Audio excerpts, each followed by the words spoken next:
On va reprendre le cours de ces plénières avec donc une thématique sur la feuille de route solaire thermique. On continue et la mise en œuvre du plan d'action. Pour cette table ronde, Claire Barré, référente nationale solaire thermique ADEME, Olivier Perrier, vice-président efficacité énergétique FEDEN, Julien Badoil, chargé de mission Amorce, Loïc Kalioujoglou, chargé de mission solaire thermique Atlanson, et Valérie Laplagne pour Uniclimat. Les industriels sont à la table. Voilà. On va commencer avec vous, Claire. Claire Barré, vous êtes donc référente nationale solaire thermique, ADEME. On a parlé de ce plan, toute la filière a travaillé activement sur ce plan solaire.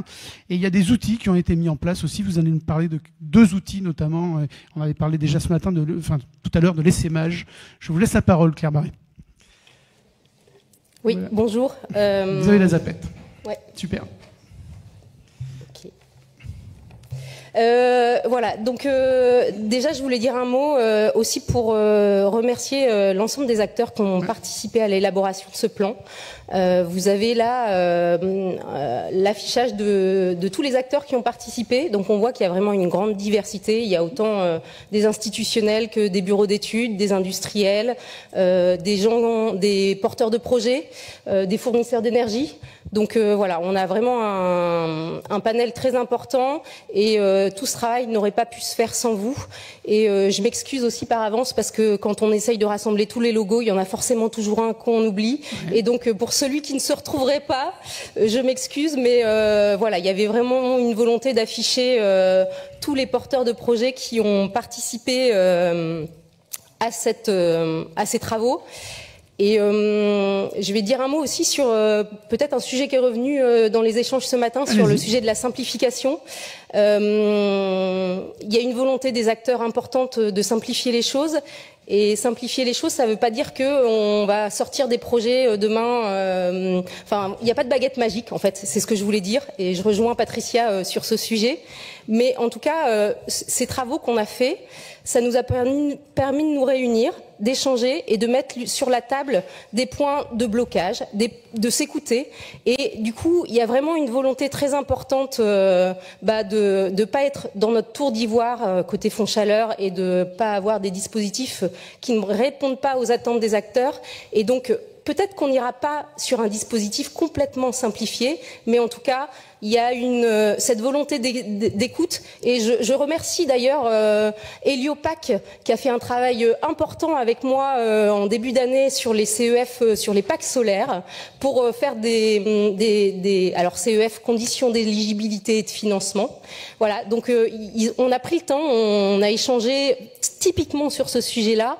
Peut-être qu'on n'est pas abouti à quelque chose de plus simple, mais en tout cas, on a abouti sur quelque chose qui est compris par tout le monde et qui permet d'avancer. Voilà. Donc, Laetitia Brottier a rappelé quand même que c'était dans le plan, la simplification, oui. Mais voilà, vous voulez éclaircir ce... Dans le plan, il y a une volonté de se réunir et d'échanger pour travailler sur des points de blocage. Bien sûr. Voilà. Mais on n'a pas affiché qu'on allait arriver à un outil presse-bouton sur lequel il y aurait juste à appuyer et puis voilà, le fonds chaleur financerait l'opération. Oui, on est d'accord. Ouais. Donc c'est aussi ça que ça a permis ce travail d'élaboration, de rencontre entre les acteurs, d'interconnaissance, et c'est aussi ça que je voulais mettre en avant ce matin. Donc on a abouti à un plan d'action qui est structuré autour de 5 axes. Le premier axe qui est un axe réglementaire sur lequel, comme disait Patricia tout à l'heure, on n'a pas encore tous les outils pour pouvoir avancer comme on voudrait sur cet axe-là, mais en tout cas c'est bien un axe qui est dans le plan et on ne l'oublie pas aujourd'hui. On a un axe sur l'accompagnement. Un axe sur les outils, on a parlé d'outils financiers, d'outils juridiques. Voilà, donc et je vais en donner quelques illustrations. Un axe sur les compétences. Je rêve du jour où l'ADEME n'aura plus à financer les installations à réhabiliter. Et là, vraiment, ce sera un grand jour. Donc c'est un vrai sujet. Un vrai sujet, voilà. Et en fait, si on veut avancer, on est dans l'obligation de mettre tous les sujets sur la table, et ce sujet des compétences est vraiment un sujet très très important. Voilà. On a beaucoup évoqué la formation, hein, avec Laetitia aussi. Mais... Tout à fait. Et puis le dernier axe qui est sur la communication. Du coup, je reviens sur le sujet de l'essaimage. Je vais pas vous raconter ma vie, mais il se trouve que depuis 1 an que je suis arrivée, je fais régulièrement des trajets en Blablacar. Je suis à peu près à 80 trajets en Blablacar avec souvent plutôt des jeunes étudiants autour de 20 ans.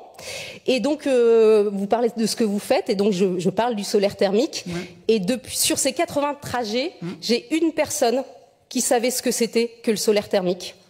Et il savait ce que c'était parce qu'il avait justement du solaire thermique chez lui.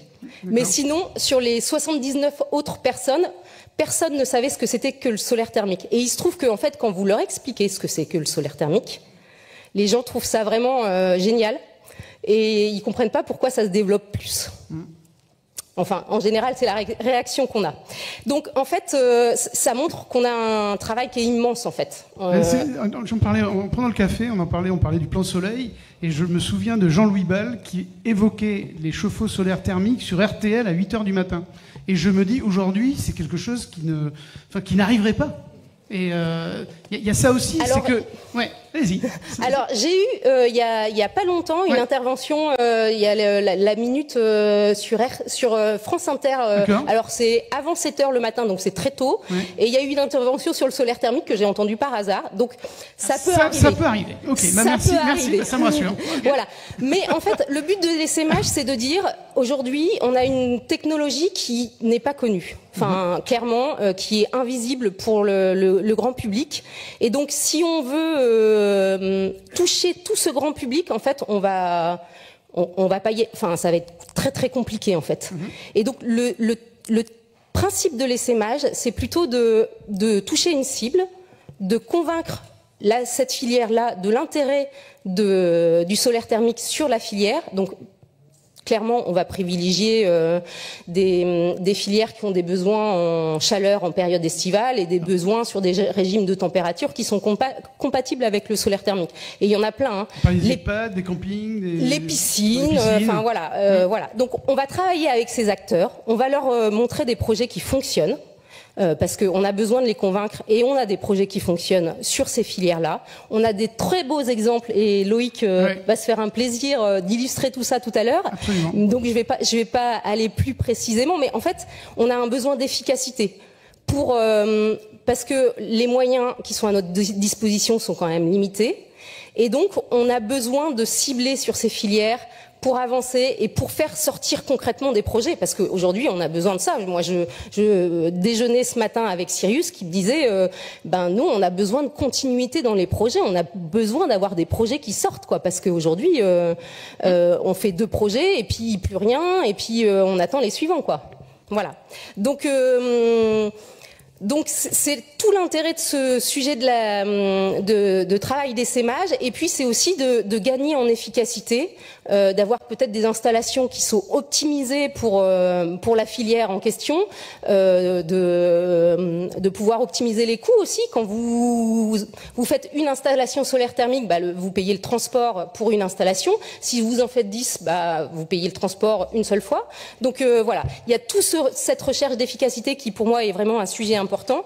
Et je passe au sujet suivant parce que je vois que... Allons-y, non. Voilà. Mais en tout cas, ce sujet essaimage, c'est vraiment un point important de notre feuille de route, et sur lequel Loïc a déjà lancé des choses. Ouais, on va voir, voilà, ça avance, et on est dans l'opérationnel. Et j'ai une pensée aussi pour le dernier message que nous a adressé Hugues de Fréville sur le groupe justement de travail de la feuille de route, qui s'impatientait de voir les choses avancer. Et aujourd'hui, je voudrais qu'il soit là pour voir que les choses avancent et qu'il y a des choses concrètes qui sont en train de se faire. Voilà. Donc je vais passer à un autre outil qui est vraiment quelque chose de très important et sur lequel on travaille. Je ne sais pas si vous vous souvenez, mais il y a un an, on était à Marseille et on a Daniel Munier qui nous avait interpellés sur les modes de financement et sur la complexité d'accompagner des projets en vente de chaleur clé en main. Alors Pierre nous a dit tout à l'heure que c'est ce qui se faisait, ouais. Mais ils le font à partir de 5000 m². Aujourd'hui, on a besoin aussi de faire du solaire dans le collectif, on a besoin de faire des installations en dessous de 5000 m², sinon l'objectif de 10 TWh, il est déjà difficilement atteignable. Totalement inatteignable. Il est totalement inatteignable. Donc on a besoin aussi de toucher des installations de moins de 5000 m². Donc je vais pas refaire. Richard a répondu à cette question-là tout à l'heure, donc je vais pas réinsister sur le sujet, mais en tout cas vous dire que effectivement il y a un projet qui a été déposé dans le cadre de la PRED. Il y a des acteurs qui sont réunis autour de la table pour avancer sur ces modes de vente de chaleur clé en main et sur tous les modèles financiers et juridiques. Et effectivement, on a besoin, peut-être pas d'innover sur ces sujets-là, mais en tout cas de nous qui sommes des ingénieurs, de mettre dans la boucle aussi des gens qui sont des juristes et des financiers pour nous accompagner sur ces sujets-là. Et aujourd'hui, c'est ce qui est en train d'être fait notamment par l'action qui est pilotée du coup par Daniel Munier lui-même, puisque ce plan d'action, il veut aussi être porté, il est aussi porté par les acteurs, et donc on a des acteurs de la filière qui sont pilotes sur un certain nombre d'actions. Donc voilà, on n'est pas encore sur les premiers projets sortis en vente de chaleur clé en main, mais en tout cas on se prépare pour avancer sur ce sujet-là. Et puis dernier élément que je voulais mettre en avant. C'était l'outil 6 et ça c'est l'outil 7, c'est ça? Exactement. D'accord. On a Solisart qui nous a dit tout à l'heure qu'ils n'avaient pas de problème de dysfonctionnement sur leurs installations parce que ils avaient un suivi, une instrumentation et puis un peu d'intelligence artificielle quand même pour gérer l'exploitation de leurs installations. Et donc, ce qui marche sur les SSC de Solisart, moi, je comprends pas pourquoi ça ne peut pas marcher sur toutes les installations solaires thermiques qu'on développe en France. Et donc, c'est vraiment un axe important pour justement qu'on arrive à ne plus avoir à financer des opérations de réhabilitation. Oui. Voilà. Donc, aujourd'hui, on me dit que c'est trop coûteux sur les installations. Moi, je connais des gens qui cherchent à mettre du solaire thermique chez eux en tant que particulier. On est sur des devis à plus de 7000 € pour 2 m² de panneaux solaires. Je pense qu'il y a moyen de trouver des solutions bon marché pour mettre un suivi qui soit efficace et qui permette de faire remonter l'information des dysfonctionnements à la bonne personne et pour qu'on puisse réagir et intervenir avant que l'installation soit totalement en carafe. Donc c'est vraiment important. Aujourd'hui, si vous mettez du photovoltaïque chez vous, vous avez automatiquement ce suivi embarqué. Vous avez forcément l'application sur votre smartphone qui vous permet de voir exactement ce que vous produisez. Je ne comprends pas qu'on puisse pas faire la même chose sur le solaire thermique. Donc c'est vraiment, là encore, un acteur, c'est l'INES qui est en charge de ce sujet-là. Et c'est vraiment un sujet sur lequel on souhaite avancer pour aller vers une meilleure performance des installations. D'accord. Et vous disiez alerter les bonnes personnes. On rentre là aussi dans le sujet des compétences. On rentre là aussi dans le sujet des compétences. Il y a un deuxième intérêt d'avoir une meilleure instrumentation et un meilleur suivi, c'est aussi de pouvoir mieux gérer son appoint et donc peut-être avoir encore plus de gains en productivité parce que ça permet de n'allumer l'appoint que quand il y en a vraiment besoin. En fait. Et donc, effectivement, il faut que ces alertes soient reliées aux bonnes personnes qui aient les bonnes compétences et qui soient en capacité d'intervenir. Mais si Solisart le fait et si les résultats sont bons chez Solisart, je pense qu'on doit pouvoir être capable de faire ça à beaucoup plus large échelle. D'accord. Merci beaucoup, Claire Barré. On peut vous applaudir. Merci beaucoup. Olivier Perrier, vous êtes vice-président efficacité énergétique à la FEDEN, Fédération des services énergie et environnement. Vous appuyez sur le petit bouton, voilà, éclair, ça va s'éteindre, je pense. Voilà, vous êtes favorable à la montée en compétence des acteurs de la filière, notamment exploitants, maintenance. Pensez aussi faire aboutir peut-être des qualifications. Où vous en êtes un petit peu, la FEDEN, avec le solaire thermique? C'est la question qu'on vous pose ce matin. Bonjour Olivier Perrier. Bonjour à toutes et tous. Donc effectivement, la FEDEN... Vous avez la zapette, hein, voilà. Super. La FEDEN, pour ceux qui ne nous connaissent pas, donc on est la Fédération des métiers de l'environnement et notamment de l'énergie. On représente 15 000 entreprises, qui soient locales ou nationales, 50 000 salariés et 13 milliards d'euros de chiffre d'affaires. Et surtout, ce qui est à retenir, c'est qu'on est présent sur 70% des installations techniques, qu'on soit dans le résidentiel, dans le tertiaire, dans l'industrie ou dans les collectivités. Donc quelque part, on est sûrement en tout cas, on a un rôle à jouer qui est sûrement important pour faire progresser la filière et en tout cas le taux de pénétration dans le mix énergétique du solaire thermique. On doit avoir notre rôle.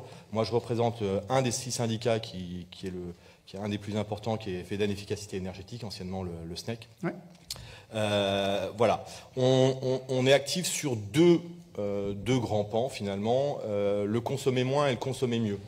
Le consommer moins, bien évidemment, c'est le sujet de la performance énergétique. Et le deuxième, consommer mieux, c'est comment je produis de l'énergie qui soit la plus décarbonée, qui soit la plus locale possible. Et je crois que si aujourd'hui on est là et on a envie de discuter, de faire avancer, c'est que je crois que le solaire thermique répond bien évidemment à ces deux questions de consommer moins et de consommer mieux. Je crois que ça a été dit tout à l'heure. Il y a un vrai sujet, des montages contractuels. Et je vais l'illustrer après sur les exemples. D'ailleurs, hop, je vais l'enlever, je reviendrai après. Voilà, ce que je voulais dire, c'est qu'aujourd'hui, effectivement, je crois que c'est une de mes confrères de chez Engie Solutions qui l'a un petit peu déploré. Aujourd'hui, dans nos entreprises, chez nos adhérents, la première question, lorsqu'on a un projet à monter, je vais parler d'un MPGP par exemple, puisque c'est aujourd'hui le montage qui a plutôt le vent en poupe. Dans une collectivité, je crois que le solaire thermique doit arriver en dernier sur la liste. On pense biomasse, on pense géothermie, qui a aujourd'hui quasiment les mêmes freins et les mêmes avantages que le solaire thermique, mais la géothermie aujourd'hui a le vent en poupe et on a tous des groupes de travail sur ce sujet-là. On pense que le solaire thermique devrait trouver cette même place dans nos entreprises et faire émerger en tout cas davantage de projets. Il faudrait faire venir un Premier ministre l'année prochaine ici, parce qu'apparemment il est demain à Biarritz pour la géothermie. Bon, Richard, c'est ton défi. Je ne sais pas quel Premier ministre on aura l'année prochaine. Donc voilà, c'est un vrai sujet et aujourd'hui, effectivement, ce n'est pas la première solution. Et pourtant, notre objectif, c'est sortir des projets dont le taux de décarbonation frôle maintenant quasiment le 100%, ou en tout cas 90% sur nos réseaux de chaleur. Et dans les MPGP, on est aujourd'hui sur des taux qui sont à 65-70% de décarbonation. Donc le solaire thermique doit absolument trouver sa place parmi les solutions qu'on déploie. Et en général, ce sont des solutions qui sont sur un patrimoine diffus, donc plusieurs bâtiments. On a parlé notamment des piscines dans lesquelles on pense que c'est une solution qui est extrêmement vertueuse. Et des piscines, il y en a 4000 en France. Donc il y a un vrai sujet d'accélérer. L'idée étant de dire, mon témoignage étant de dire, c'est qu'effectivement, il faut qu'il y ait un plan de communication, en tout cas au sein de la FEDEN, de ses adhérents, pour montrer en tout cas toutes les vertus et que nos ingénieurs d'études, nos techniciens s'approprient davantage cette technologie, ces solutions, et qu'elles soient mises en avant dans nos projets. En gros, vous nous dites, nous, on est prêts à y aller, c'est ça ? En gros, on nous dit on est prêt à y aller. On n'est pas agnostique. En fait, ce qu'on fait, on est pour le compte d'un client. On doit décarboner son patrimoine. Je l'ai dit, en baissant les consommations d'énergie, mais en produisant de manière locale. On l'a tous vu ces dernières années. Il y a quand même un petit sujet de souveraineté énergétique.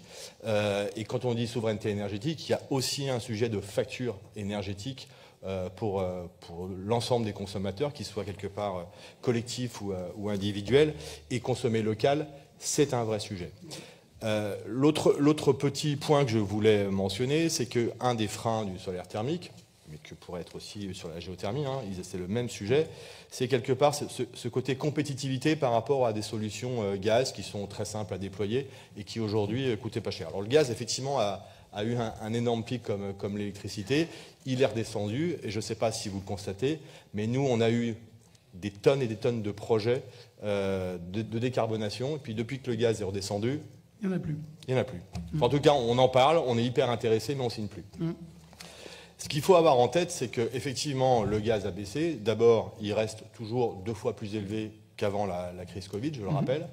Et aujourd'hui, la facture de gaz, il y a 60% qui sont non négociables. Donc quelque part, ce sujet de volatilité qui a fait peur à tout le monde, aujourd'hui, il est très encadré. Et vous avez 2 éléments qui doivent permettre de faire davantage émerger encore les projets de décarbonation et donc de solaire thermique, qui sont au 1er janvier 2026 une nouvelle contribution taxe qui s'appelle le CPB, donc qui est pour financer les méthaniseurs. Et donc ça, c'est en mégawattheure utile, c'est 5 à 6 euros supplémentaires qui vont s'ajouter sur une facture de gaz.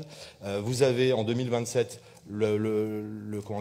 l'élément ETS2, qui sont les quotas de carbone, qui étaient connus pour les industriels, qui arrivent dans le bâtiment et qui, là, au mégawattheure utile, vont rajouter une quinzaine d'euros. Donc on voit de toute façon que même si à l'instant T, un projet de solaire thermique peut quelquefois avoir un problème de compétitivité, on voit bien que dans le temps, c'est le bon pari. Et donc il faut y aller, il faut oser, il faut s'approprier les éléments. Il faut s'inscrire dans le temps long. Voilà. Exactement. Autre sujet qui a été abordé par ma voisine, c'est le sujet des montages. Et je crois Parlez bien dans le micro. C'est le sujet des montages. Et je crois, je crois que l'État, là aussi, est un peu innovant. Il y a une expérimentation, et à mon avis, qui est extrêmement appropriée pour le solaire thermique, qui s'appelle le MPGP-DE, qui veut dire MPGP avec paiement différé. C'est-à-dire, la commande publique fait une torsion un petit peu à sa règle, qui est de pouvoir faire financer et d'étaler le paiement, d'étaler l'investissement sur la durée, sur une très longue durée. C'est-à-dire, on peut aller jusqu'à 30 ans. Et donc, à partir du moment où on met une installation de solaire thermique qui vient rénover et qui vient amener de la performance énergétique dans le bâtiment public, là, on peut engager ce financement et donc avoir un opérateur global qui va concevoir, réaliser les travaux, les exploiter avec un engagement de performance et les financer sur la durée. Et c'est déjà opérationnel ? C'est déjà opérationnel. Le décret est sorti en octobre 2023 pour une expérience de 5 ans. Alors, malheureusement, aujourd'hui, il a été encore très peu mis en œuvre, pour ne pas dire... Pas du tout. Pas du tout, puisqu'il y a eu un projet à Orléans sur une géothermie et qui a été sans suite. Mais on voit bien que ce sujet du financement par des opérateurs privés reprend, en tout cas dans le contexte actuel, reprend, et je pense que c'est un vrai outil qui est extrêmement adapté à ce type de projet, notamment la chaleur thermique. Je voulais finir par trois expériences. Pour vous dire qu'on n'en faisait pas beaucoup, mais on en fait un petit peu quand même. On va aller dans des camps militaires, peut-être. Et voilà, exactement. Alors, le premier sujet, c'est chez Dalkia, que je représente aussi, qui est donc la plus grosse base militaire, le plus grand camp militaire d'Europe, qui se situe dans le Var, à Caen-Juers, dans lequel il y avait un objectif de décarbonation qui était extrêmement élevé. Et donc la solution qui a été proposée est sur deux finalement axes. Un, produire de l'énergie décarbonée, donc finalement enlever tout ce qui était fossile dans cette base militaire, qui était notamment beaucoup de fuel. Et puis deux, faire de la performance énergétique. Et dans les solutions qui ont été déployées, il y a bien sûr une création de chaufferie biomasse, mais il y a aussi une grosse installation de solaire thermique avec des capteurs sous vide plans avec l'entreprise TVP Solar.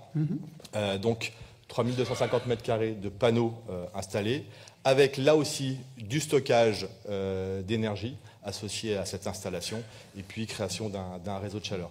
Tout ça pour arriver finalement à une baisse de 90% des émissions de gaz à effet de serre, une baisse de la facture énergétique de 2 millions d'euros, un taux de NR à 51% et une baisse de la consommation. Donc on voit qu'il y a un projet qui est extrêmement vertueux, et je voudrais préciser, parce qu'une fois n'est pas coutume, n'a pas été fait appel à l'ADEME parce que ministère de la Défense, et donc ce projet a est en cours de déploiement et a été fait sans fonds chaleur. Donc là aussi, on peut arriver à faire des projets de temps en temps sans subvention. Il peut y avoir une pertinence économique. Autofinancement Autofinancement, il y a des de l'argent, mais en tout cas, évidemment. on n'a pas consommé de fonds chaleur dans le cadre de ce projet-là. Claire, peut-être? Non. Non, vous vouliez... Oui, non, peut-être. En fait, juste dire qu'il y a une étude de l'ADEME qui donne le coût des énergies renouvelables, des différentes énergies renouvelables. Et sur le solaire thermique, sur les grandes installations, on est sur un coût à 72 € du kilowattheure. Donc, en fait, et ça sans subvention, sur la durée de vie de l'installation. Donc, en fait, effectivement, si on amortit l'investissement sur toute la durée de vie de l'installation, on arrive à des solutions qui sont tout à fait compétitives par rapport à de la biomasse, par rapport à du photovoltaïque. Mégawattheure, 72 € mégawattheure. Oui, c'est ça. Vous avez dit, oui. D'accord. Deuxième projet, là, chez un autre adhérent qui est IDEX, là aussi on est au ministère des Armées. L'idée était de montrer que dans le cas d'un projet global avec différentes solutions, là aussi le solaire thermique a trouvé sa place avec une centrale solaire qui produit 550 MWh par an. Donc voilà, c'était montrer qu'on n'en fait pas suffisamment, mais on a quand même quelques projets. Et avec des capteurs à concentration sur ce projet-là, je crois. Exactement. Alors on parlait d'innovation. N'étant pas d'IDEX, je vais avoir du mal à aller dans la décision, mais oui. Mais c'est ça, c'est un détail technique. Et là aussi, un projet qui permet d'avoir une base militaire sur lequel il y a un mix énergétique à 95%. Okay. Donc on est vraiment dans la norme. Dernier exemple. Et puis le dernier exemple, cette fois-ci, puisque ça fait partie des métiers de la FEDEN, qui est un réseau de chaleur, là un projet qui a été fait avec Nuit, puisque la maîtrise d'ouvrage est Nuit, c'est le réseau de chaleur de Ponce, dans lequel il y a une installation solaire thermique qui produit 1 gigawattheure par an. Et puis je voulais insister sur un point qui est pas neutre, qui est le prix et quelque part sa formule de révision.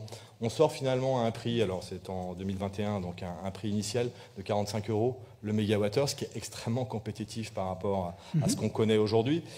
Et vous noterez dans la petite formule de révision, et je trouve que c'est extrêmement important, c'est qu'elle est révisée sur les mêmes indices que celui de la maintenance. C'est-à-dire on n'a absolument pas la volatilité que le prix des énergies ont. Donc ça aussi, c'est un avantage sur lequel il faut aussi savoir argumenter, parce que la volatilité des énergies est un vrai sujet pour nos clients, et notamment nos clients publics. Avoir une énergie qui est extrêmement stable, je pense que c'est rassurant et c'est extrêmement rare, donc il faut la mettre en valeur. Voilà ce que je voulais un petit peu dire sur la FEDEN et le solaire thermique. Merci beaucoup, Olivier Perrier, on peut vous applaudir. Merci beaucoup, on est plein d'infos. On va passer la parole à Julien Badoil. Vous êtes chargé de mission pour Amorce, qui est l'association des collectivités locales et des professionnels de la gestion des déchets, des réseaux de chaleur et de l'énergie, comme tout le monde sait. Vous êtes 1100 adhérents et 2/3 des collectivités. Donc 3 constats pour les collectivités qui freinent le développement du solaire thermique. Je vous laisse la parole pour voir comment on peut fluidifier tout ça en fait. Ok, effectivement. Du coup, 3 constats qui ont été faits avec nos adhérents, donc comme vous l'avez dit, qui représentent à 2/3 des collectivités. Donc un premier sur effectivement la compétitivité face aux énergies fossiles et du coup cette instabilité dont on a du mal du coup à avoir une stabilité pour la suite et pour le développement de ces projets à énergie renouvelable ou de récupération. Ensuite, c'est sur la recherche de foncier et un sujet avec l'artificialisation des sols auquel le solaire thermique est lié. Donc, on en a déjà beaucoup parlé déjà ce matin. Et après, effectivement, un sujet aussi compétence et accompagnement du coup de tous ces acteurs des collectivités où on a du mal à avoir du réflexe effectivement à intégrer ce solaire thermique. Donc, c'est 3 gros constats que nous on relève du coup effectivement de la part de nos adhérents. Et donc avec ces constats, on a établi quelques propositions ou plutôt des positions que Amorce tient. Bon, donc déjà, effectivement, il y a le sujet du fonds chaleur, donc qui aujourd'hui a été maintenu, donc c'est une bonne nouvelle, avec une stabilisation des règles sur le solaire thermique, donc c'est bien pour pouvoir se projeter sur la suite. On souhaite effectivement que cela perdure sur 2026 et voir une augmentation. Nous, on a un chiffre, c'est 1,2 milliard d'euros sur 2026, c'est ce qu'on souhaite solliciter pour du coup le développement de tous ces projets et passer le petit reliquat qui perdure un petit peu toutes les années. Et la deuxième chose, sur l'aspect financier, un point qu'on souhaite mettre en avant et voir le jour peut-être dans le futur, c'est la création d'un amortisseur socio-environnemental. Donc celui-ci, en fait, globalement, c'est l'inverse d'un bouclier tarifaire aujourd'hui qui a été effectif. Donc on a un plafond du prix du gaz, mais on pourrait aussi très bien avoir un seuil plancher qui sera à définir et qui permettrait du coup de lisser un petit peu ce coût des énergies fossiles et de financer du coup quand le gaz descendrait sous ce plancher, financer éventuellement le bouclier tarifaire si un jour il a à re-être activé, ou peut-être financer d'autres projets plus vertueux. Intéressant, Olivier, vous nous disiez quand ça baisse, il n'y a plus de projet. Voilà, donc l'idée c'est de peut-être le maintenir un petit peu, ce que vous dites. Les projets continuent et puis en plus aidé par la différence. Donc vous êtes raccord. Ouais, l'idée, la proposition est intéressante en tout cas. Ouais. J'allais rebondir sur ce que disait Olivier. Effectivement, quand on voit que le prix du gaz descend, forcément il n'y a plus de projets, ou du moins de projets de décarbonation. Ouais. Donc essayer de lisser, du moins de maintenir un seuil mini de ce gaz, ça permettrait peut-être d'obliger un petit peu, de rendre plus attractifs les projets de décarbonation et surtout d'avoir une bien meilleure visibilité parce qu'aujourd'hui, vu les tensions géopolitiques et bref tous les leviers qui font cette fluctuation du prix du gaz, je pense que cette action est quand même nécessaire et pourrait faire du bien à tous nos projets solaires thermiques. Et comment est perçue cette proposition ? Elle est portée depuis combien de temps ? Elle doit être portée, je pense, depuis 2 ans. Je n'ai pas exactement tout cet historique, mais c'est des choses qui ont mûri déjà depuis quelques dernières années, qu'on essaye de pousser auprès des institutions publiques. Parfait. Deuxième point, donc effectivement la recherche de foncier. Et plutôt sur l'artificialisation des sols. Donc Amorce et différents acteurs, notamment du club de la chaleur renouvelable, dont la FEDEN et plusieurs acteurs ici ont participé. On a poussé une proposition de loi effectivement du coup sur l'intégration au même titre que le solaire photovoltaïque pour une dérogation de cette artificialisation des sols qui est quand même un véritable frein sur notamment l'intégration du solaire thermique pour les projets de réseaux de chaleur. On crée un petit peu une tension du coup sur les fonciers disponibles pour la mise en place de cette solution. Donc c'est quelque chose qui, on espère, débouchera sur des bonnes perspectives. Cette discrimination est assez incompréhensible. Clairement. Totalement. Et du coup, en parallèle, des choses peut-être qui ne sont pas forcément mises en avant à la suite de 2-3 échanges que j'ai pu avoir avec des collectivités et aussi des exploitants, c'est qu'on n'a peut-être pas connaissance que du coup le solaire photovoltaïque est traité quand même de la même manière que le photovoltaïque sur l'obligation du coup de solariser ou du moins d'intégrer une source de production d'énergie renouvelable sur les parkings. Et donc là, il y a un sujet, on en parlait tout à l'heure avec une personne de l'ADEME, notamment avec le réseau de chaleur de Vorep, qui a pu faire ça, intégrer un petit bout de solaire thermique sur le foncier du coup de la chaufferie biomasse. Et c'est vrai que ces chaufferies biomasse, souvent, elles ont des gros espaces déjà artificialisés. Donc intégrer tout ça sur ces zones-là est plus que nécessaire. Dernier point. Et le dernier point, et donc là, ça va en lien avec les fiches d'action qu'on porte du coup dans le plan solaire thermique, et dans lequel Amorce peut activer quelque chose. C'est sur la partie compétences et accompagnement des acteurs, des collectivités. Donc on a pas mal de choses qui peuvent être mises en place, nous notamment avec, on a une animation du coup du réseau des animateurs de contrats de chaleur renouvelable, avec le réseau des initiateurs. Et donc, c'est véhiculer tous ces documents qu'on construit et des bonnes pratiques à ce petit réseau qui existe, qui recouvre tout le territoire national. Vous êtes combien? Comment? Combien d'animateurs sur le réseau national? Bonne question. Je pense que la dame saura un petit peu plus. J'ai pas. Vous diriez, Claire? Je ne sais pas répondre à cette question, mais on peut dire qu'on a une bonne couverture nationale. Donc voilà. Et après, on a des organisations qui sont très différentes parce que des fois, on a des échelles carrément régionales. On est dans la majorité des cas sur une échelle départementale, donc un animateur par département. Vous faites le calcul, une centaine, voilà. Et il y a des endroits où on descend à des échelles plus fines. Donc je pense que bon an, mal an, on ne doit pas être loin de la moyenne de 1 par département. D'accord, merci. Et du coup, une deuxième chose, je crois que c'était Newt qui en parlait tout à l'heure, sur travailler un petit peu en amont du coup de ces projets, et notamment au niveau des schémas directeurs. Donc Amorce a une base de données de documents un petit peu type, notamment avec un cahier des charges de consultation pour les prestations d'AMO. Donc on remet ça à jour, qui est un travail avec le SN2E, donc qui est en relecture aujourd'hui.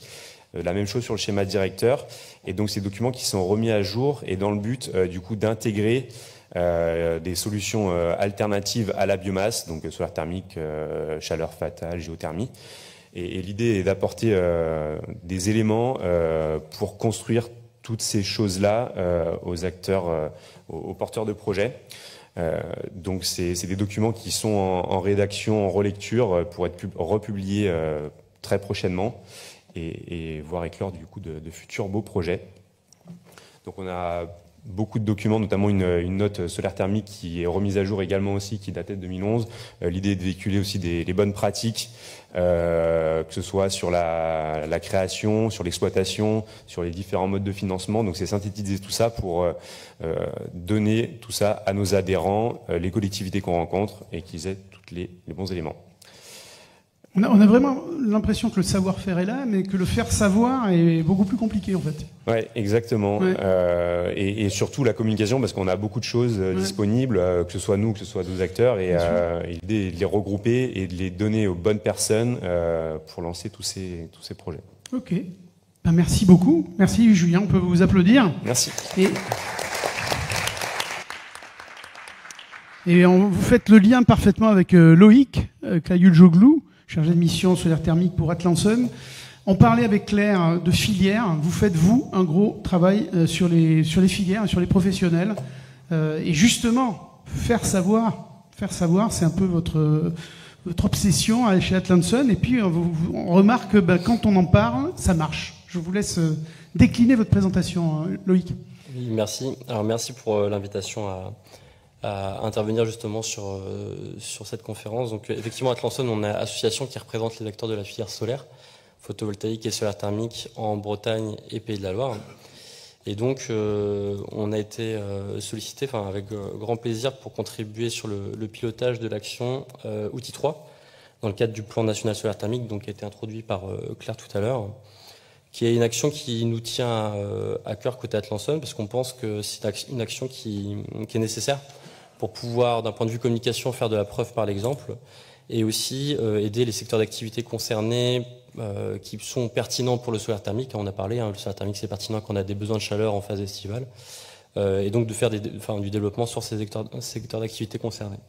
Donc pour détailler l'action, donc mener des actions d'accompagnement et de promotion ciblées par filière pour essaimer les projets. Donc ça va se décliner par une identification des secteurs qui sont cibles, un repérage par secteur et par territoire des acteurs qui peuvent être partenaires, la mise en place d'un argumentaire, créer et mettre en œuvre des outils pour généraliser les projets sur ces secteurs et idéalement aller jusqu'à la concrétisation de signature de plusieurs pactes sur le solaire thermique entre l'État, les secteurs concernés et la filière. Nous, on pense que c'est une action qui est importante parce que un maître d'ouvrage qui va être concerné, donc un secteur d'activité qui va être concerné, c'est une des garanties, c'est la conviction qu'on a d'une installation qui va fonctionner sur la durée, vu que le suivi de l'installation est particulièrement important. Le second point, c'est que chaque secteur a ses spécificités. On n'aborde pas une installation solaire sur élevage comme on l'aborde dans un camping ou sur un réseau de chaleur. On n'a pas du tout les mêmes problématiques techniques et la façon aussi d'aborder les spécificités, les problématiques du maître d'ouvrage concerné. Donc à ce stade, on a déjà commencé à constituer des groupes de travail sur les différents secteurs qui sont concernés. Donc pour en citer 8, mais peut-être qu'il y en aurait plus largement, mais l'élevage, le tourisme, les réseaux de chaleur urbains, l'industrie particulièrement agroalimentaire, les stations de lavage, les piscines, les logements collectifs, la santé. Je pense que chacun d'entre vous y verront des installations potentielles très intéressantes pour le solaire thermique. Donc j'en profite pour faire un appel aussi à contributeurs pour les personnes qui souhaiteraient rejoindre cette dynamique-là dans DGT particulièrement, à venir vers moi. Pour illustrer la pertinence de ce travail, donc, on a la chance du coup côté Atlanson d'être soutenu par l'ADEME depuis 6 ans. Donc là on entame une 3e convention de 3 ans sur un partenariat et du coup on a pu expérimenter la mise en place d'animations par filière. On a mis partenariat pour booster le solaire thermique. Et donc depuis 2023 on a entamé un travail de référencement sur le solaire collectif. Donc je tiens à préciser que ça ne concerne pas le solaire résidentiel. Alors ça concerne les grandes installations, mais sur les 2 régions on en a une seule, c'est celle de Châteaubriand qui a été cité tout à l'heure. Et donc à ce stade, on a identifié près de 600 installations sur les 2 régions, avec à peu près une équité, 300 et 300 sur chaque région, ce qui représente un potentiel de production de 12 gigawattheures. Et donc voilà, Châteaubriand, 2300 m², on est sur à peu près 1 gigawattheure, un peu moins, donc un des 12 gigawattheures. On voit aussi l'impact des grandes installations. Ce qui ressort. Châteaubriand, c'est quel secteur d'activité? Réseau de chaleur urbain. Réseau de chaleur urbain. Pardon, ouais. Installation solaire de 2300 m² sur le réseau de chaleur urbain de Châteaubriand. Très bien. Pour remettre aussi le chiffre en perspective de 12 gigawattheures, l'objectif pour les 2 régions serait un passage à 2030, enfin c'est un des scénarios, à 158 gigawattheures et 940 gigawattheures en 2035. Donc on voit l'ambition aussi qui est présente. Mais ce que je souhaitais surtout souligner, c'était 3 partenariats qui ont été mis en place. Un premier avec la MAPES, Mission d'appui pour l'énergie en santé.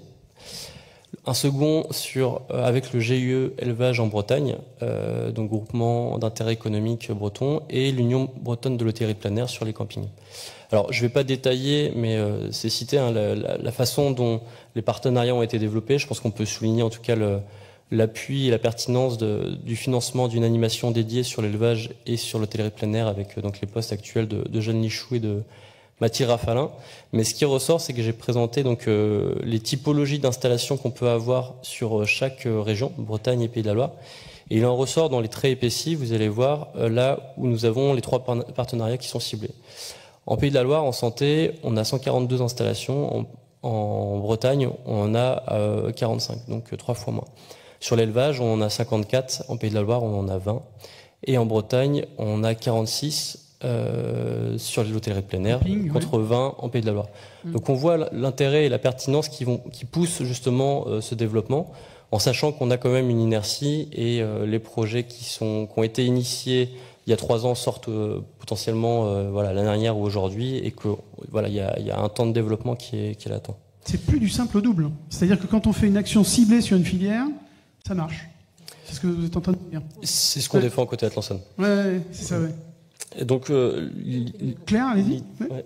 Non, juste rappeler qu'il y a un peu d'inertie quand même, que ça se fait pas comme ça, comme un claquement de doigts. Pour la petite histoire, j'étais en Bretagne avant, c'est ce que je disais ce matin. Je suis arrivée en 2017 sur le sujet du fonds chaleur globalement en Bretagne. Sur l'année 2017, on avait fait 0 m² de solaire thermique financé par le fonds chaleur. Voilà, donc on avait touché le fond de la piscine. On parle de piscine, là, on avait touché le fond. Voilà. Ouais, ok. Piscine solaire ou pas? Mais piscine solaire plutôt. Et donc, pour finir, en essayant de rester succinct, je pense que l'exemple, en tout cas, les chiffres que nous, on a réussi à récolter sur les 2 régions concernant l'hôtellerie de plein air est assez parlant. Une image vaut mieux qu'un long discours. On a le nombre de campings référencés sur chaque région, donc 679 en Bretagne, 558 en Pays de la Loire. Et on a, chaque point bleu représente les installations solaires thermiques mises en service sur les 2 régions. et aussi les projets à l'étude. On a un potentiel en Pays de la Loire qui est très important aussi sur l'hôtellerie plein air avec la Vendée où on a énormément de camping. Et pourtant aujourd'hui on a une dynamique qui est beaucoup plus marquée en Bretagne. Et rien que sur ces 2 dernières années, on a eu 200 mètres carrés d'installations mis en service. C'est 18 campings, donc soit 40% des campings équipés sur les 2 dernières années. Encore 40 projets qui sont en cours d'études et suivi de projets qui mériteront, j'espère, de sortir dans les prochaines années. Et sur ces 5 premiers mois, 5 nouvelles demandes d'aide ADEME côté Bretagne sur des campings, y compris sur des campings municipaux qui ne sont pas adhérents de l'UBHPA. Et donc, en fait, on voit très bien que la preuve par l'exemple rayonne ensuite sur les autres secteurs concernés. Bon, voilà, c'est un exemple et je pense qu'il y en aurait d'autres. Je tiens à souligner aussi, par exemple, la visite organisée par le GE Élevage hier en Bretagne, qui, de ce qu'on m'a dit hier, a attiré près d'une centaine de personnes sur l'installation solaire. Donc, tout l'intérêt aussi d'avoir ces animateurs pour pouvoir faire de la sensibilisation. Et le président de la Fédération nationale, je crois, de l'hôtellerie de plein air est breton aussi, et il en parle souvent.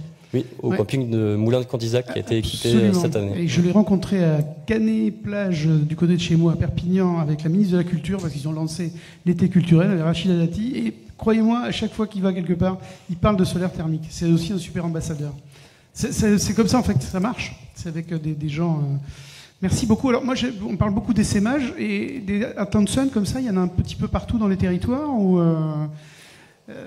c'est ça, parce que là on parle beaucoup de décentralisation, c'est merveilleux. Atlanson, ils connaissent, ils sont dans leur territoire, c'est très décentralisé l'approche. Est-ce qu'on a ça en Alsace? Est-ce qu'on a ça en déjà, la mission de pilotage de l'action essaimage d'Atlanson, elle est bien nationale.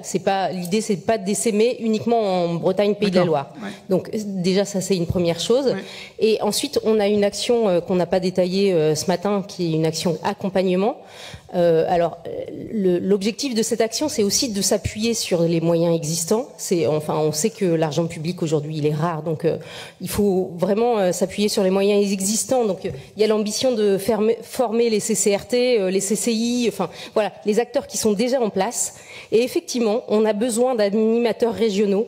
Aujourd'hui, on a 2 animateurs régionaux qui sont présents dans la salle. C'est Loïc qui est à côté de moi, Erwin qui est là-bas en face. Voilà, donc qui couvre 3 régions. Clairement, si on veut être pertinent dans notre plan solaire, il faut qu'on arrive à avoir une couverture nationale de ces référents régionaux à un horizon relativement proche. Mais l'exemple de la géothermie sur le sujet est assez optimiste, puisqu'ils ont un plan qui a 2 ans sur le sujet, et de ce que j'ai cru comprendre, ça a déjà bien avancé. Donc voilà, on espère bien que ça va avancer également sur le solaire thermique. On croise les doigts. Merci beaucoup Loïc, on peut vous applaudir. Et on va conclure cette table ronde avec Valérie Laplagne, Uniclimat. Quel peut être le rôle des industriels au sein de ce plan solaire, sachant les difficultés économiques du moment et le manque chronique de visibilité? Valérie, c'est à vous. Bonjour à toutes et à tous. Donc je suis à Uniclimat en charge des secteurs de la chaleur renouvelable. Uniclimat représentant plus largement les équipements de chauffage, froid et ventilation. L'industrie, donc Comment ? L'industrie du secteur. L'industrie, oui, on n'a que des industriels, et donc on participe pleinement aux activités d'Enerplan pour le solaire thermique. Alors, on a été impliqué dans ce plan solaire thermique. Je crois qu'on fait partie des logos qui sont pas présents, mais mais c'est pas grave. Et puis il y a des industriels d'Uniclimat qui ont bien participé à ce plan d'action.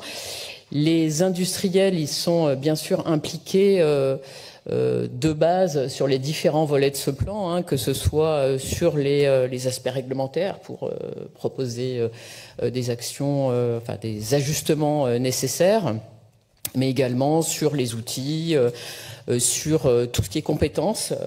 Les industriels sont impliqués dans la formation des installateurs, notamment tous les calisols, et puis la communication. Les industriels sont à même de relayer des messages de communication pour diffuser le message. Donc je dirais que on est prêt à s'investir dans les différentes actions qui sont proposées par ce plan. Et c'est important parce que parce qu'on a besoin de développer donc un marché solaire thermique français. On a besoin de développer une industrie. On a une industrie française, mais il faut qu'elle reste française. Et alors bien sûr, il y a de la place pour les autres, mais on a besoin de maintenir cette industrie française. C'est important pour la résilience, pour la souveraineté énergétique de notre pays. Donc c'est vraiment un point d'attention qu'il est important de faire remonter au pouvoir public. Il y a une oreille attentive sur le sujet, mais voilà, on a besoin d'enfoncer le clou. Et puis on a besoin que les marchés suivent.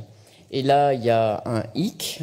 Vous avez entendu les chiffres de marché début 2025 qui ont été donnés tout à l'heure. Ce sont des chiffres négatifs, disons-le, pour l'ensemble des filières de chaleur renouvelable. Donc c'est pas propre au solaire thermique. On a un vrai sujet sur la rénovation, la relance de la rénovation énergétique. Donc là, on est un peu en attente de la suite.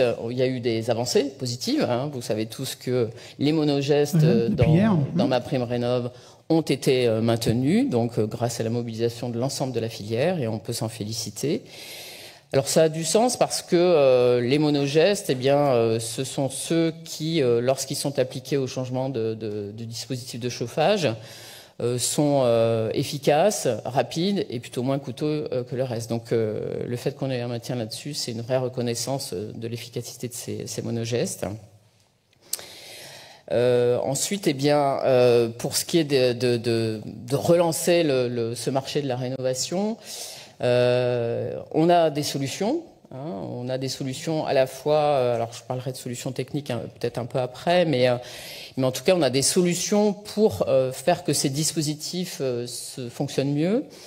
Les industriels, ils ont besoin de visibilité et stabilité. Bon là clairement on n'est pas sur ce terrain-là, mais c'est un message qu'il faut rappeler. Les industriels pour se positionner, ils réagissent pas d'un mois sur l'autre, c'est pas possible.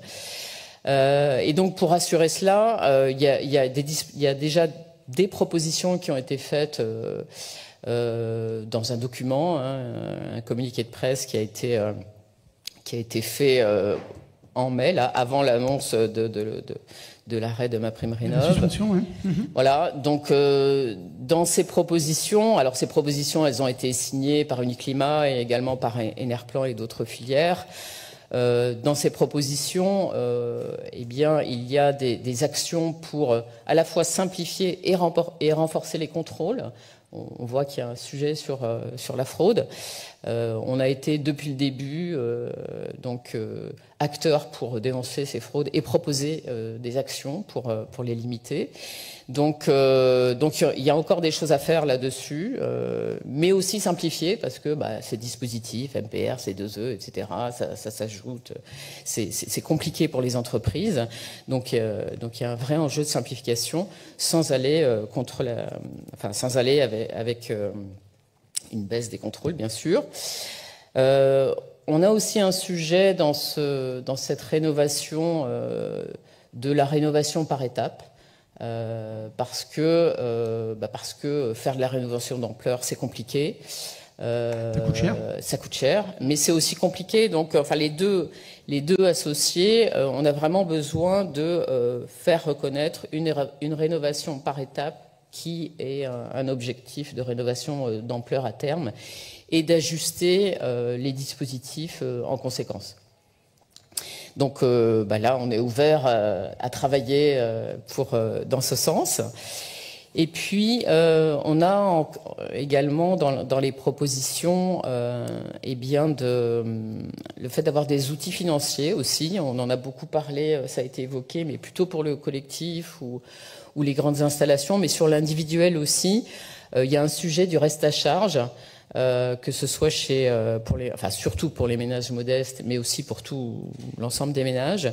Et là, il faudrait, alors l'éco-PTZ existe, mais il est pas suffisamment utilisé et pas suffisamment diffusé.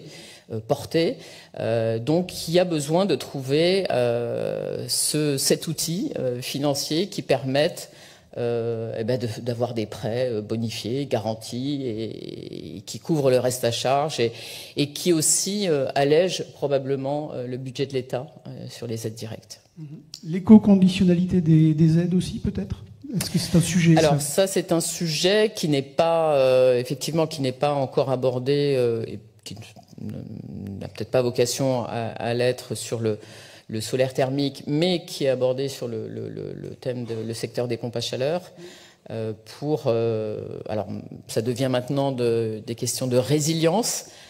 Comment est-ce qu'on favorise l'attribution des aides à des équipements qui sont assemblés en France ou en Europe. Il faut voir un petit peu juridiquement à quel niveau les exigences peuvent se placer. Mais c'est aussi un sujet qui concerne l'ensemble des filières de chaleur renouvelable. Et notamment le solaire thermique aussi ? Oui. Ouais.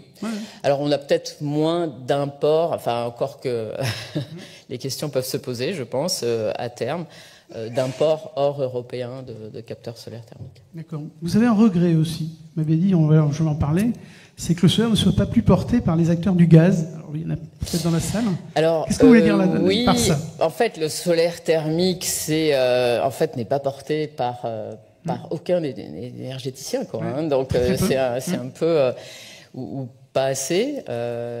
C'est une solution hybridable et hybridée par excellence. Donc, elle devrait être portée par tous les énergéticiens notamment. Et c'est un moyen, bien sûr, de décarboner immédiatement les solutions au gaz. Donc, je pense que ça peut être... Il faut le dire. Il faut le retenir. Et j'en profite pour dire que également, du coup, ça m'amène au dernier petit point que je voulais évoquer. On est dans le timing, parfaitement. Très bien. C'est justement cette capacité d'hybridation qu'a le solaire thermique. Et donc, on a aussi des capacités encore à développer et à faire reconnaître dans les dispositifs d'aide sur l'hybridation avec d'autres solutions ENR. Je pense à la biomasse et puis également à la pompe à chaleur. On a vraiment une opportunité entre l'hybridation, le couplage entre solaire thermique et biomasse, puisque l'été, on va pouvoir se passer de la biomasse et utiliser le solaire thermique. Donc on a vraiment un double intérêt et donc dans ce sens-là économiser de la ressource biomasse. Donc on a un double intérêt pour les deux volets et puis également avec la pompe à chaleur. Donc ce sujet d'hybridation, il faut qu'on le travaille à la fois au niveau technique et puis au niveau de la reconnaissance dans les dispositifs d'aide. Je sais qu'il y a des travaux avec la géothermie notamment qui sont menés ces derniers temps. Merci beaucoup Valérie Laplagne, on peut vous applaudir.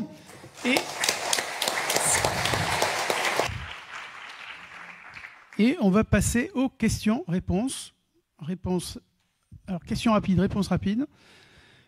Monsieur. Oui, bonjour, Pierre Chalumeau, Solaire Pro de Montpellier. Je voudrais rebondir sur ce qu'a dit Claire Barret sur le télésuivi dans le solaire thermique. Alors, c'est vrai qu'au niveau des offres, on a quand même 3 offres en France, entre Resol, vous avez Texol, vous avez le télésuivi INES qui est déjà existant et qui peut être proposé au niveau du solaire collectif. Et on pourrait parler aussi du site Sokol, où quand même il y a eu un gros travail d'ailleurs avec Daniel Munier sur justement le suivi à distance. Et entre autres, vous avez le suivi à minima sur les petites installations, donc d'ailleurs que j'utilise souvent. En fait, vous pouvez avec 1 ou 2 températures déjà repérer très rapidement s'il y a un dysfonctionnement. Donc il y a des choses qui existent déjà. Encore une fois, il faut le faire connaître. Voilà. Alors, je suis complètement d'accord, mais aujourd'hui, c'est absolument pas généralisé. Et donc, il faut vraiment qu'on ait ces solutions sur toutes les installations. Et typiquement, aujourd'hui, Resol, on a beaucoup de régulations Resol, mais on n'a pas forcément de remontée sur ces régulations. Voilà. Donc, il faut que ça puisse remonter et que ça puisse alerter pour que on puisse avoir une action rapide quand il y a un dysfonctionnement. Mais effectivement, on part pas de zéro, on est bien d'accord. Si je peux... Voilà, toujours, savoir-faire, faire savoir. Pardon ? Jacques Giordano. C'est simplement, vous avez tout à fait raison. C'est vrai que par contre, Ressol, il n'y a pas de remontée forcément, mais sur tout ce qui est télésuivi Ines et Texol, là par contre, il y a vraiment un suivi réel, quoi. Je veux dire, fait par l'entreprise. Voilà. C'est pas complètement un hasard si l'Ines est pilote sur cette action. Et j'ose espérer qu'ils vont s'inspirer de ce qui est déjà existant chez eux. Jacques Giordano, une question rapide. Oui, je regrette qu'on ne parle pas du coût du kilowattheure solaire. On en a un petit peu parlé ? Oui, du coût du kilowattheure solaire. Aujourd'hui, on connaît le coût du kilowatt. Tout le monde connaît, y compris, je ne sais pas combien de millions de Français, le coût du kilowattheure gaz. Aujourd'hui, je peux vous dire que le kilowattheure solaire est entre 20 et 30% moins cher. Merci. Voilà. Et 20 et 30% moins cher. Claire ? Alors, je pense qu'aujourd'hui, on connaît le coût du kilowattheure gaz, mais on connaît le coût de la molécule, en fait. Et on n'intègre pas dedans le prix de l'installation, le prix, enfin voilà, toute la chaîne de valeur jusqu'à la chaleur réellement fournie. Donc voilà. Et pour le coup, sur toutes les énergies renouvelables, je vous recommande l'étude ADEME du coup qui a été mise à jour. On a une édition qui date de fin 2024 et qui représente le coût de toutes les énergies renouvelables thermiques et électriques au kilowattheure, donc le coût complet sur toute la durée de vie de l'installation. Pour le solaire thermique grandes installations, à partir de 1000 m², on est à 72 € du kilowattheure, ce qui est compétitif par rapport à de la biomasse, par rapport à beaucoup de solutions de fourniture d'énergie. On est à 70 € sur du kilowattheure PV grandes installations, donc on n'a pas du tout à rougir de nos collègues du photovoltaïque et on a plutôt intérêt à avancer main dans la main.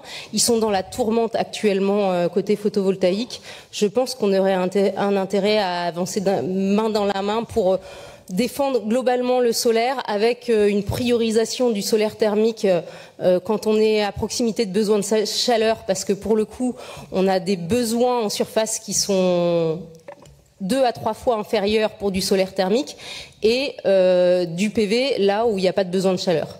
On n'a pas à rougir, mais on va rugir tous ensemble. Oui, merci Jacques. Je pense qu'il faut communiquer sur ces coûts. Ok.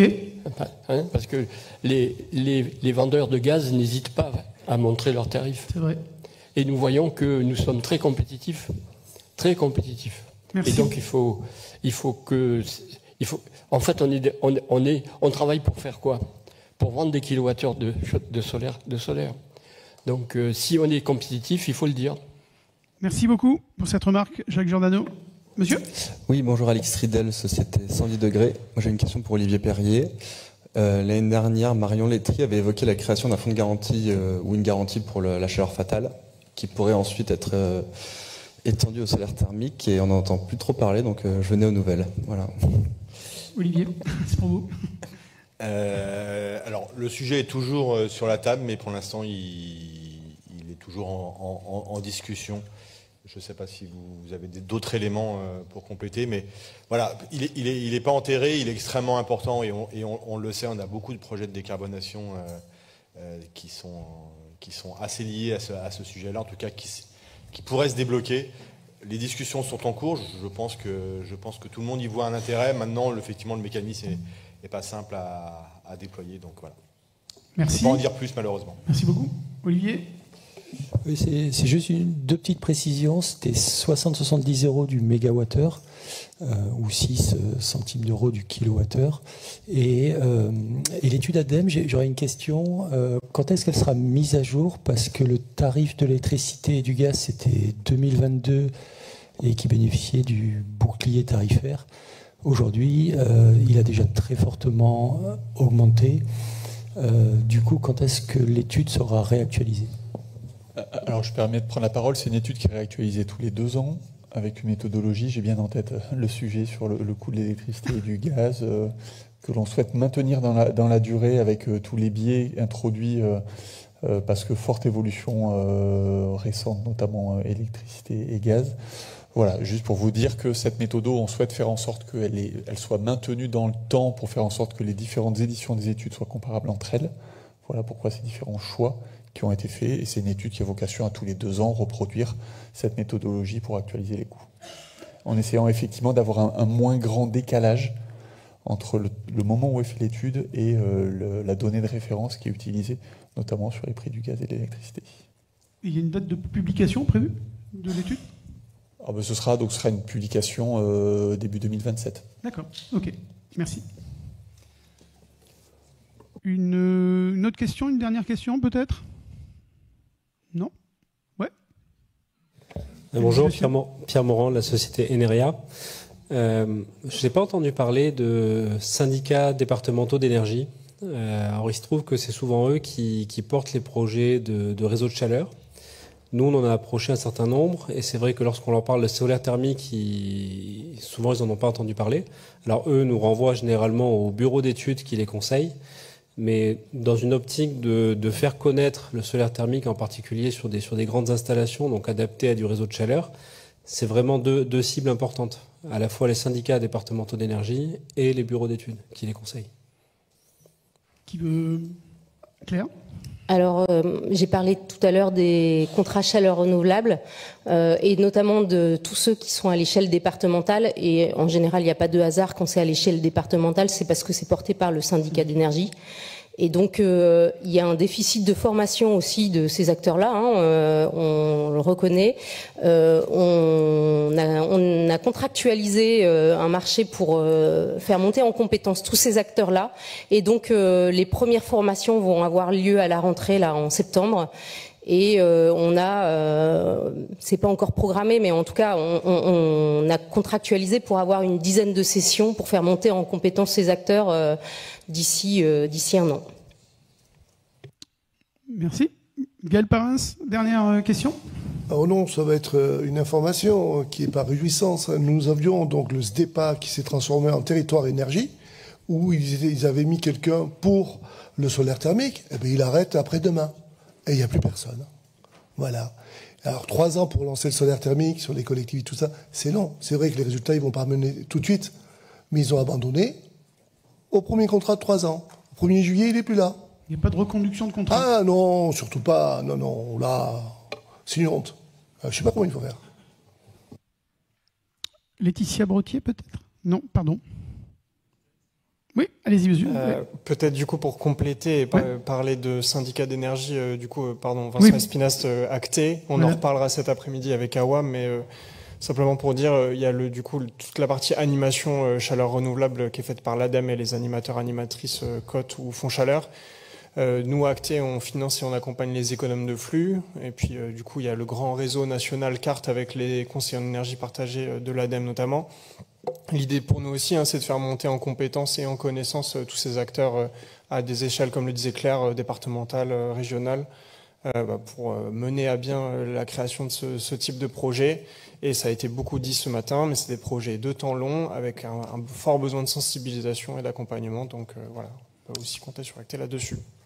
Merci. Et enfin, je suis généreux.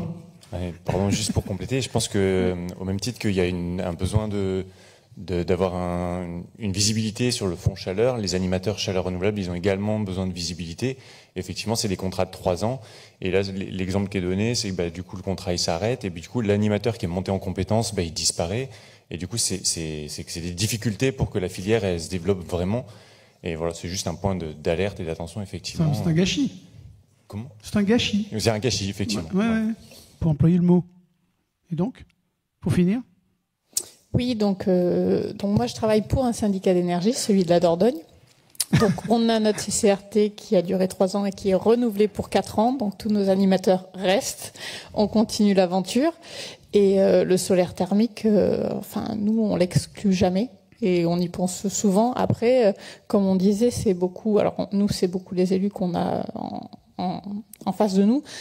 Et c'est eux qu'il faut qu'on arrive à convaincre, en fait. Nous, on est convaincus. Quand on fait des études, on voit des temps de retour sur investissement qui sont à moins de 5 ans pour certains, mais ça part pas. Donc, voilà. En tant qu'animateur, on fait tout ce qu'on peut comme job, mais après, on n'est pas décisionnaire. Merci pour toutes ces infos. Je vois qu'il n'y a pas d'homogénéité non plus. Il y a des régions où ça s'arrête, d'autres où ça continue. C'est un peu terrible. Ok, merci à vous.